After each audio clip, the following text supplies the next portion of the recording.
All right, hi everyone. Today we're talking about semantic interoperability with Dr. Russell Leftwich. He is adjunct faculty of Biomedical Informatics at Arizona State University. He is also adjunct assistant professor of Biomedical Informatics at Vanderbilt University. He is senior clinical advisor for interoperability at InterSystems, a globally utilized privately held vendor of software systems and technology for high-performance database management, rapid application development, integration, and healthcare information systems. So we're going to start with an overview of the history of InterSystems and what the services are currently and how that relates to semantic interoperability. Thanks. Good morning. So InterSystems was started in 1978 in Cambridge, Massachusetts, where its headquarters is still located, by Terry Regan. He still is the owner of InterSystems and is the CEO and operates InterSystems every day. InterSystems is now a global technology company, software vendor. Our initial flagship product, I guess you would say, is a database called Cache. That's an object-oriented database. Object-oriented databases are faster for transactional uses like electronic health records, messaging between systems, and for financial services, anything where you're looking up data and posting data as the main use of the database. About 2/3 of the EHRs in the US are built on our technology. And we also have an interface engine called Health Connect that connects the systems within healthcare organizations to each other. That's the original use case for interoperability in healthcare. Our interface engine handles approximately 1 billion messages a day in the US between those different systems. We also have a technology that's used for health information exchanges, a number of the health information exchanges in the US, as well as worldwide. And I believe all of the health information exchanges in the world that have more than 10 million individuals' records in those health information exchanges are built on our technology. And outside the US, we sell an electronic health record called TrackCare. There are about approaching 200 million patient records on TrackCare. It's in, I believe, about 25 countries in Latin America, Europe, the Middle East, and the Asia Pacific region. So that's outside the US. We're also an EHR vendor. It's a remarkable culture, and I really enjoy working at InterSystems. Terry Regan's philosophy is that our goal is to make our customers successful. So that's the philosophy of the company.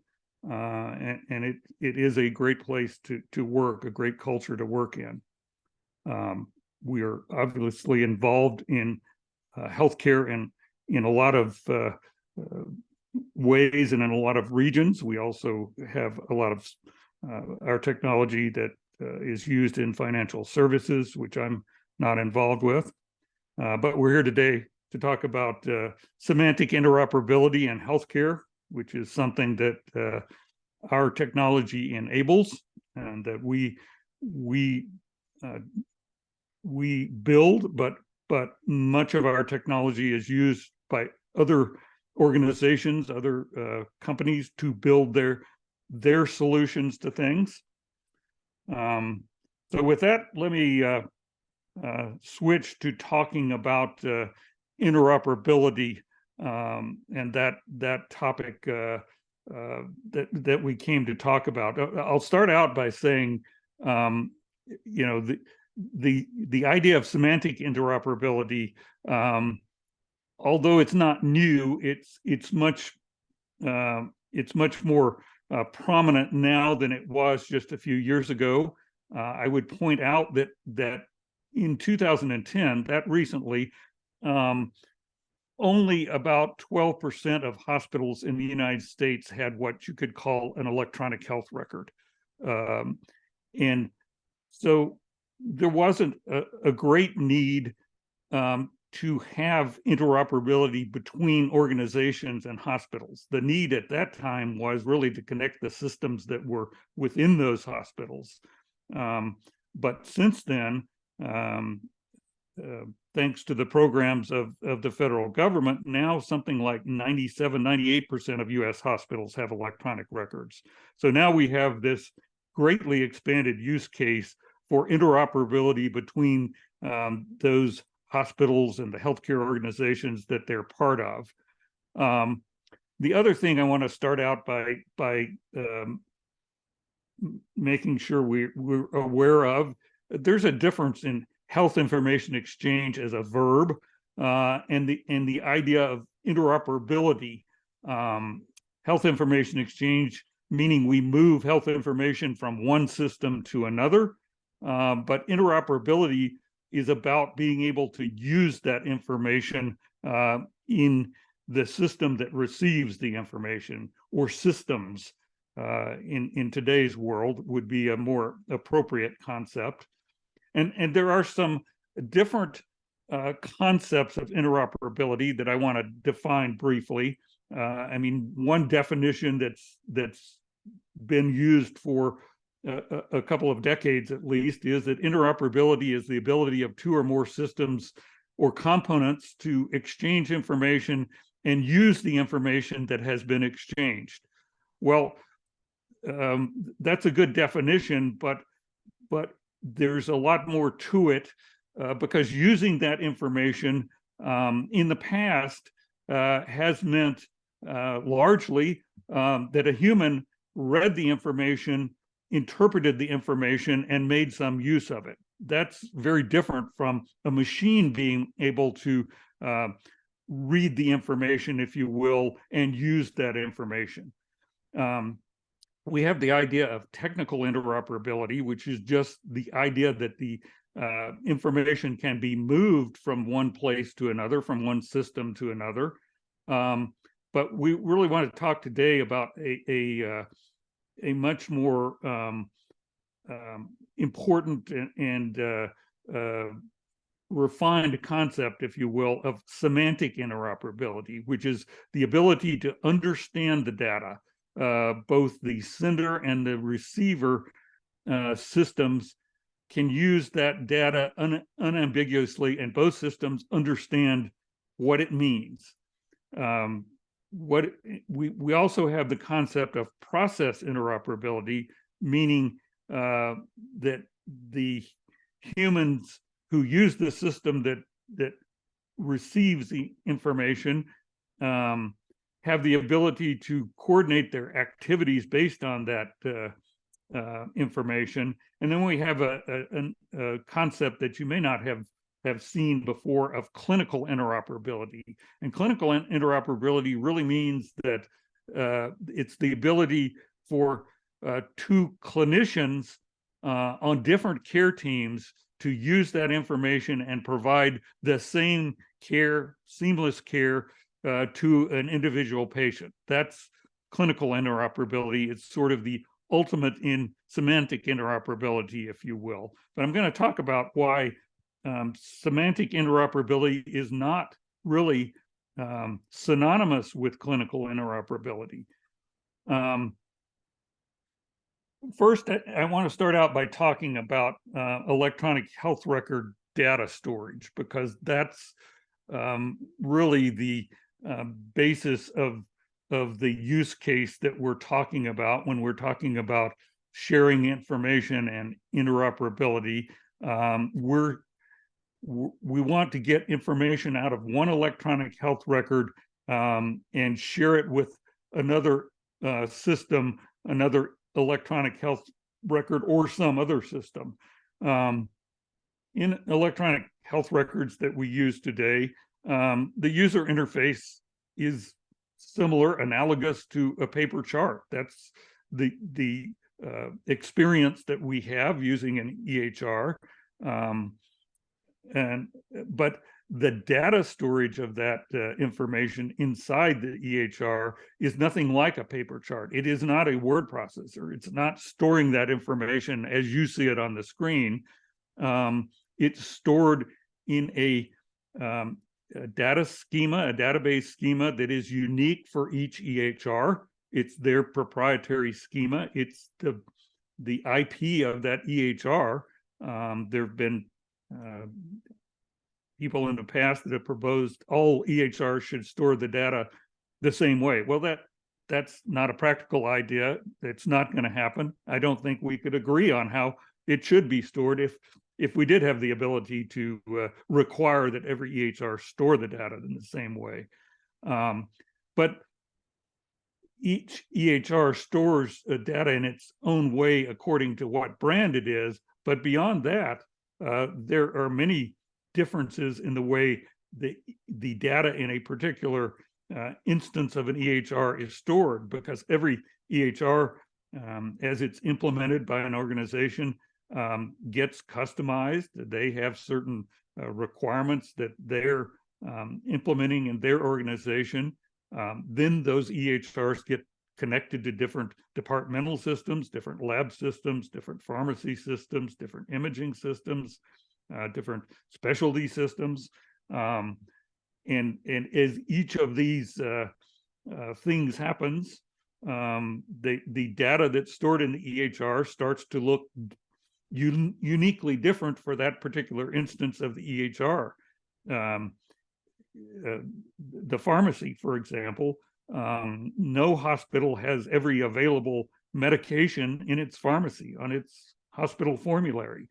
There is a limited set of medications that each hospital has.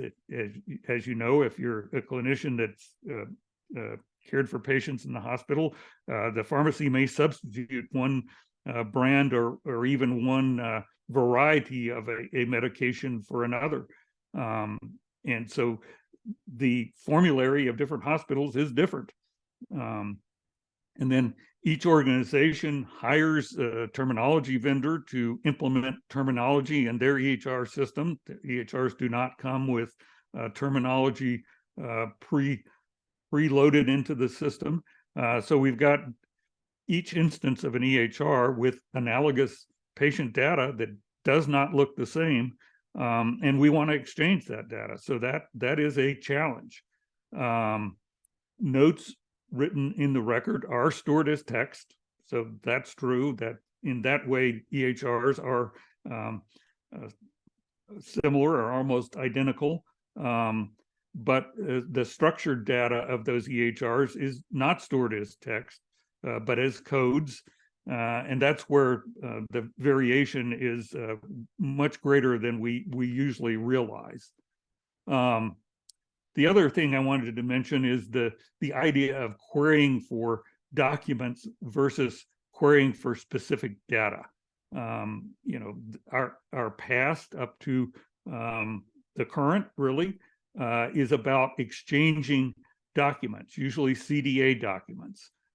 That's what most exchange is today between healthcare organizations, between hospitals. It's exchanging documents. The idea of being able to query for a particular set of data, like a patient's current medications or their hemoglobin A1C measurements over the past 5 years, that's a completely different idea from getting a document on an individual patient. And that idea of being able to query for specific data sets is one of the aspects of the HL7 FHIR standard, Fast Healthcare Interoperability, is that it allows us to actually break down the data that we're exchanging between systems to very specific data sets. Because usually we as clinicians or analysts or patients don't want all of the data. We want some specific set of data that's important to our current activity. And that's what the FHIR standard is really a complete paradigm shift in that sense, that you can query for those data sets. So we don't usually get the whole record. We usually get some data set extract that is what we want at the time. I cringe when I see marketing messages from vendors about downloading, patients being able to download their medical record. No, they don't really download their medical record. They download some very important information, but it is a data set extract that is restricted to that certain important set of information.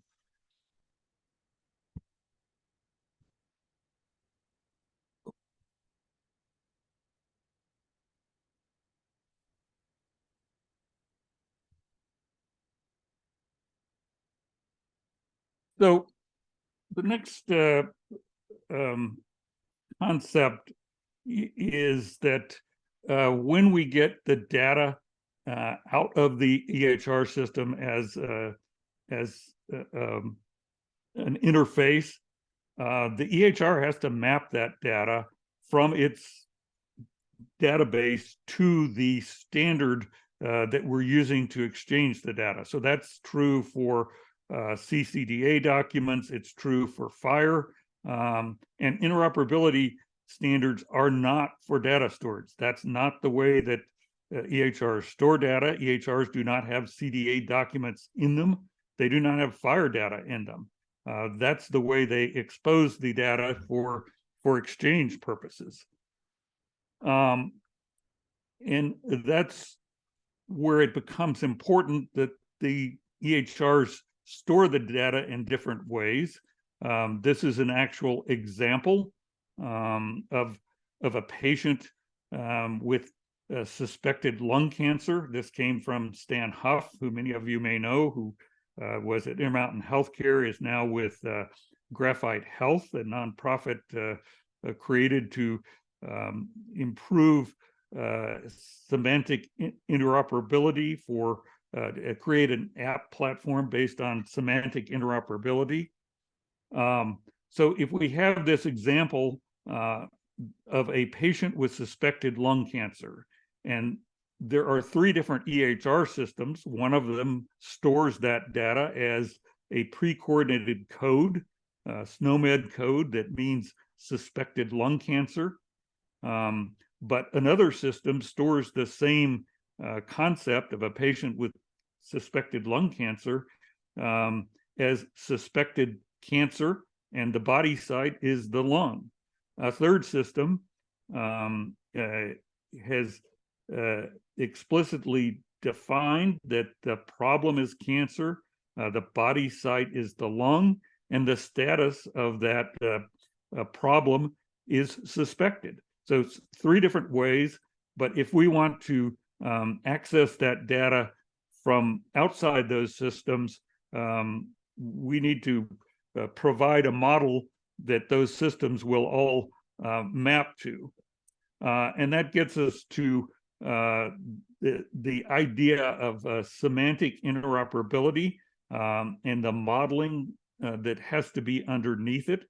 And I will use my favorite interoperability animal to explain this, and that's the zebra. But you might describe, 2 different individuals might describe a zebra as a black horse with white stripes, or another individual describes it as a white horse with black stripes. Well, that's obviously the same thing. But semantically, those are 2 different things, and to a computer system, it's either one or the other. The computer system only understands that it is a black horse with white stripes, and cannot interpret that the way a human can as something else. We call those descriptions of data clinical information models, detailed models that capture the relationships between data elements and a data concept, and the rules for those relationships and that data and the constraints, like we can only use a certain value set to represent this data element. That's what semantic interoperability really means, is that we've explicitly defined what a data concept is in a machine readable way, and then it can get implemented as a FHIR profile in the world of FHIR. But the other important concept that's part of this is that you can have more than one semantically interoperable description of a single data concept. So in this case, it's our zebra. Both of those descriptions of the zebra are perfectly reasonable, but they're not the same. So the other thing that we have to create in order to enable this idea of clinical interoperability is we have to have an agreement that we're going to use one particular description of a data concept to have clinical interoperability, because two different systems that use different reasonable descriptions of the same data do not have interoperability. They have interoperability with another system that uses the same description that they're using. So this is the challenge that's ahead of us, because we not only need semantic interoperability, we need to agree on which semantic description of each data concept we're going to use. So with that, I will stop and take some questions, I think. Thank you. Yeah, so one of the questions I have is, as far as when you transitioned from your clinical role to industry, what affected that decision, and how did you decide to do that? Well, I transitioned from my clinical role to informatics, to clinical informatics, and actually was the CMIO for the state of Tennessee's Office of eHealth Initiatives before I was with InterSystems. But I transitioned partly inspired by my background as an engineer and having some programming skills, but also because in practice I saw the challenge of being able to exchange information and being able to have what was increasingly necessary in the way of decision support from computer systems in practicing medicine. It was during my career getting harder and harder to have all the information you needed about an individual patient and to use it effectively, because there was even when I started, there was too much information for an individual to really know everything they needed to know or know everything about a patient. It was obvious that we had to have computers to help us solve that problem. And I had a desire to help work on that problem by transitioning to informatics. Great. So as far as the role of HL7 version 2 legacy interfaces, can you tell us about why those still exist? So HL7 version 2 interfaces are the original interoperability solution, I guess I would say.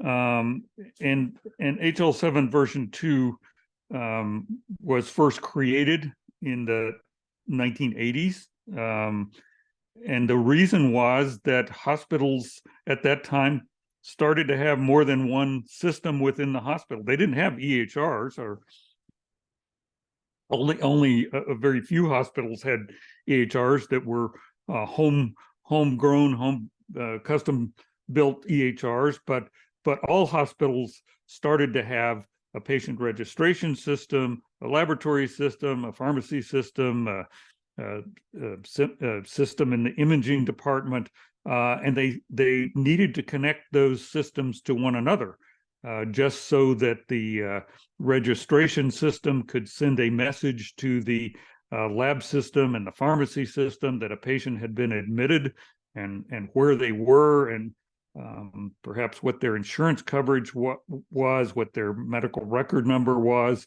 So it was just about sharing the information between the systems in the hospital. It's called a messaging standard because it's purely about pushing a message from one system to another system. It does not allow any of this concept that we've talked about querying for data.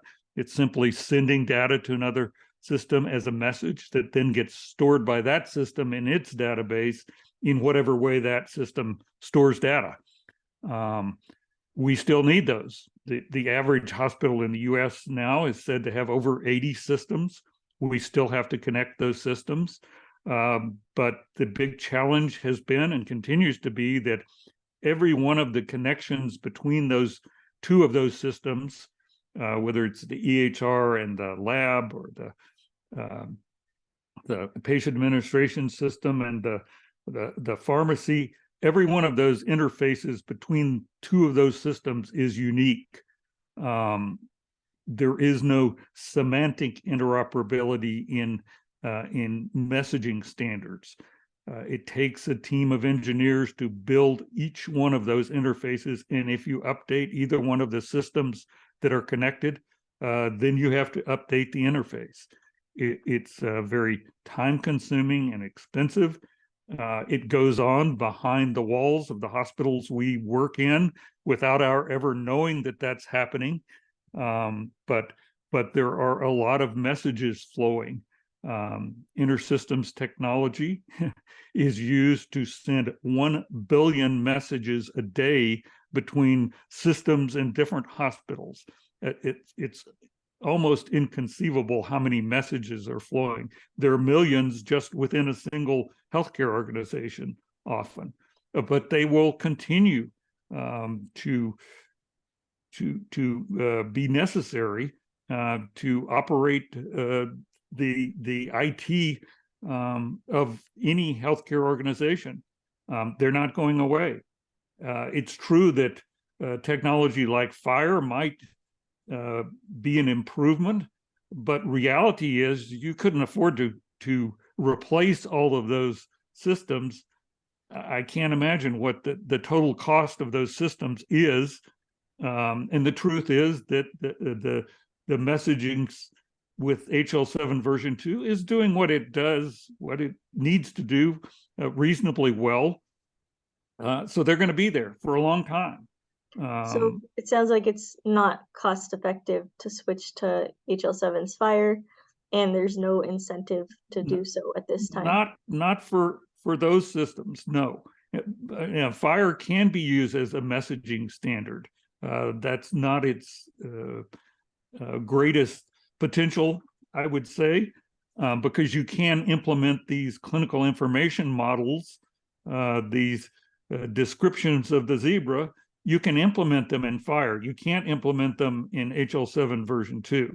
So FHIR has the potential to be a standard that enables semantic interoperability. Just using FHIR doesn't give you semantic interoperability. As we've said, using the same information model gives you semantic interoperability. But FHIR can do that. HL7 version 2 cannot do that. CCDA documents can't really do that. That is where FHIR becomes a real game changer. And CCDA stands for the Consolidated Clinical Document Architecture. Clinical Document Architecture. So clinical document architecture is an HL7 standard. The particular implementation guides that were produced about a decade ago for 12 different clinical documents, a discharge summary, operative report, clinical notes. Those implementation guides using the CDA standard are collectively referred to as consolidated CDA. So it's 12 different document types. The one that people are usually referring to is the continuity of care document, the CCD, implemented as a CDA document according to this consolidated CDA implementation guide. Okay. And that leads us into our next question. Why is HL7's FHIR, the messaging standard and API for data exchange, why is that insufficient for achieving interoperability? Well, FHIR has been built and developed on the design principle that it should be flexible so it can be used in many different use cases. So whether it's a use case of pregnancy or a use case of monitoring in the ICU or a use case of coordinating care for a patient in the community, FHIR is made to be adaptable to all of those different use cases. But when you create flexibility to allow that adaptability, flexibility is, you might say, the opposite of interoperability. So to create interoperability out of that flexibility, we have to use these detailed information models and implement them as FHIR to create the semantic interoperability that is our goal. So FHIR itself is flexible, and that's a good thing. But that is, as I say, that's really the opposite of interoperability. We have to use that flexibility to create semantic interoperability, if you will. And from what I understand from what you said earlier, from the EMR side, FHIR accesses the data without needing to know how it's stored. Right. And the EMRs are unlikely to change their EMR architecture, which in some cases has been around for many years as well. Right. And I don't think we could agree on on what architecture EHR should have, even if we tried. But yes, they do have their unique architectures, and then they get customized, as we discussed, so that what's in the EHR looks different for virtually every implementation of an EHR that exists. But the idea of FHIR was to create a way that every EHR could represent their data in the same way, so that from outside the EHR you could access that data in a consistent way, and it is possible then to for those APIs to be built on these based on these clinical information models, so that we're getting data that is semantically interoperable out of those APIs from systems that have it stored in their own unique way. Yeah, and Dr. then just if I may, thank you so much for this conversation so far. Just two questions. One is, what are the incentives for systems to move to FHIR? I mean, from what I understand from the conversation so far, is that might give good flexibility for case studies, but it won't be like a major upgrade in terms of practicality. So what are the incentives for hospital systems to move to FHIR? Would that have a effect on their bottom line or their business model? Was that even studied in the first place? Well, yes, it's long been recognized that as patients as the complexity of healthcare continues to increase, the amount of data continues to increase, and data is no longer in a single system for a single individual patient.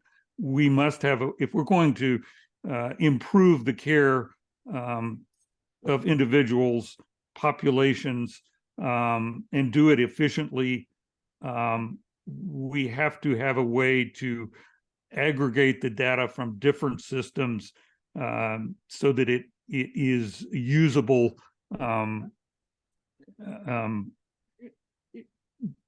outside of all of those systems, if you will. And that is the incentive. It is true that it was not a sufficient incentive to start systems moving towards exposing their data in a consistent way. For one thing, there was no FHIR a decade ago. Now there is. The government has recognized this need. It really evolved out of a series of reports of documents created by the Institute of Medicine around the early 2000s, called Crossing the Quality Chasm and To Err is Human, that recognize the impossibility of improving care, of improving patient safety, of reducing cost without having interoperable data out of the systems. That's what led to the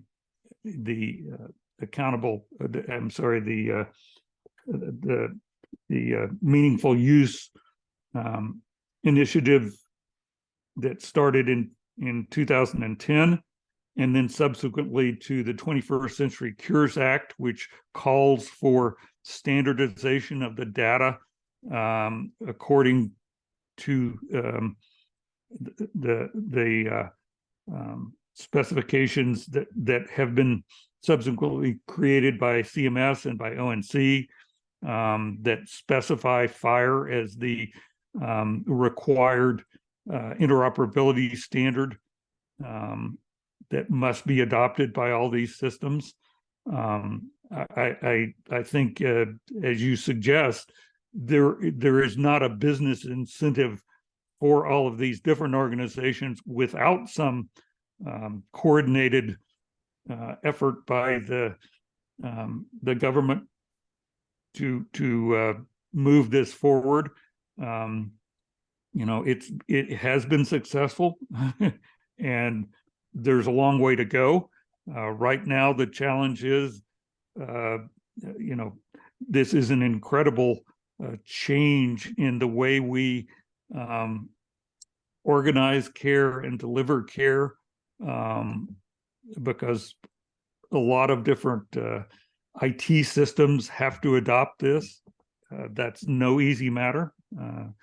As someone who now works for a software vendor, it is a lot of work to create, upgrade, and maintain software today. And the reality is that it's getting harder even while we're trying to do that. The amount of data and the different sources of data is growing exponentially.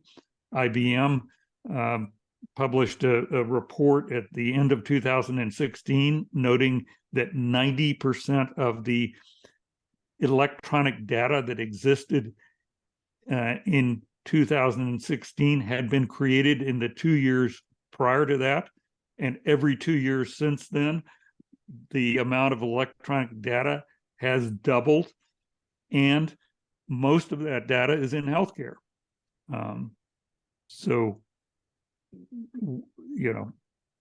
Absolutely. I think the biggest financial stakeholder, in my opinion, would be health insurance companies, because they're having to cover duplicate testing.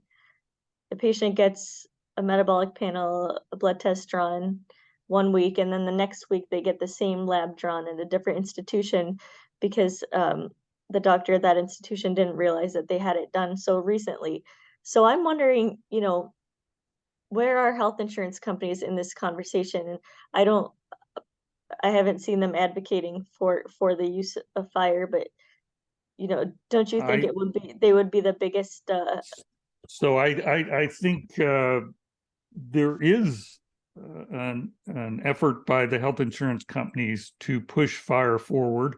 In fact, they were the first outside entity that created a project in the Health Level 7 HL7 organization that's called a FHIR accelerator, and the name of the insurance plan's FHIR accelerator is Da Vinci. They launched that, I believe, 6 years ago, where they contributed the money to accelerate the development of FHIR implementation guides specifically for payer use cases. There are 16 of them, so I won't try to detail them. But in fact, the insurance plans were the first business entity, if you will, to step forward and say, we'll put up the money to accelerate FHIR development because we need it. We need to access the data, we need to exchange the data, and we need to be able to measure the quality of the care that's being delivered to our insureds. We need to be able to help improve that care, and we need to be able to make that care safer and more efficient. And we recognize that having the data in an interoperable format is the only way to do that. So, do you think they could take it a step further and actually deny those claims for, repeat testing? Because I haven't seen that happening as much. I think that's that would be part of the ultimate goal. As a clinician, that seems to be a significant inefficiency in our system. But the truth is, that's only the tip of the iceberg, if you will, in terms of inefficiency and ways we could improve the efficiency of care. So absolutely. And as far as these data models, can we talk more about how the standardization of the data models will help fill the gap for FHIR, and what kind of the status is on that? So I would say it's the beginning of a very long journey to create those data models. I mentioned this nonprofit entity called Graphite Health that was created by 4 large healthcare organizations to start to tackle this problem of creating shareable data models. It is necessary to have those models, not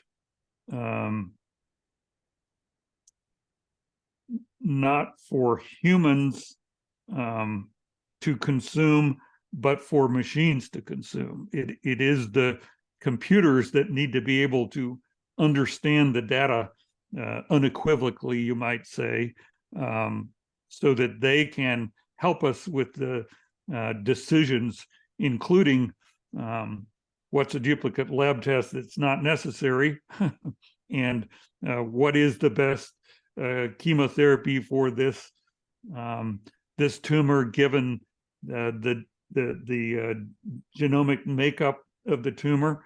All of those types of decisions are beyond what a human can do. Even the best cannot possibly make all those decisions. So it's not humans that need the data models. as much as the machines need the data models, but humans have to create them. It And sounds it like really AMIA. requires the domain expertise of the clinicians who know those domains to create those models. Absolutely. And it sounds like AMIA is working on that and continuing to translate those clinical guidelines into data Yes. models. Yes, So clinical guidelines being one important aspect of what do we need to model, as well as the basic science of clinical care. Absolutely. great. Well, thank you so much. Is there anything else, any parting advice that you would give to our informatics fellows? Well, I think this is a very important concepts for folks in clinical informatics to understand, not just the fellows, but the other individuals in the AMIA community.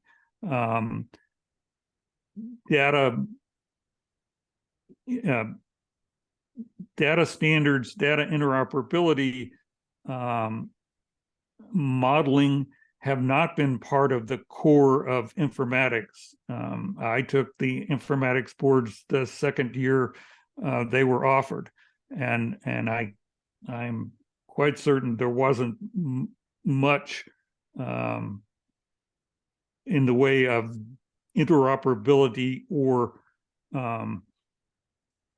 let alone data modeling reflected in those boards. Not that the things on the boards weren't important, but we do need, I think, to recognize the importance, the absolute necessity of this to informatics and to improving healthcare in a lot of ways.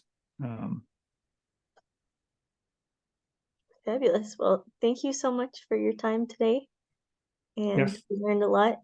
Thank you for inviting me to participate. Thank you. All right. Have a great day. Yeah. So